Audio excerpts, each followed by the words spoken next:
Satan's Four Strategies, Colossians 2:4. By Pastor John Frederickson.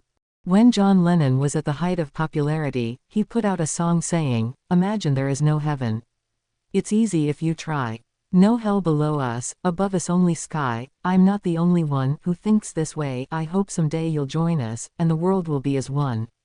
John Lennon didn't realize it, but he was being used of Satan to spiritually lead many astray. Colossians chapter 2 reveals four sinister, but effective, strategies of Satan to pull people in the wrong spiritual direction. The first is to beguile you with enticing words, Colossians 2:4. The word, beguile, means to entice with a deceitful parallel logic. It is somewhat like two sets of train tracks running side by side that seem to be going in the same direction.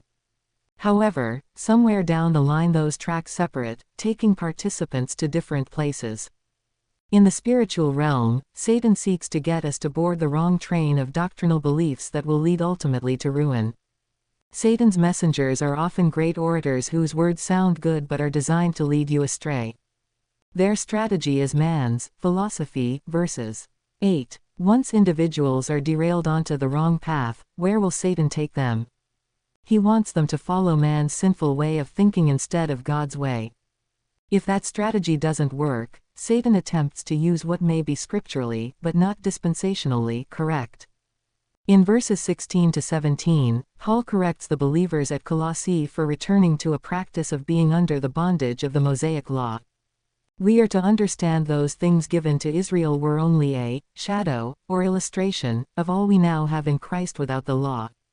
We're not to place ourselves under Israel's previously required legalism.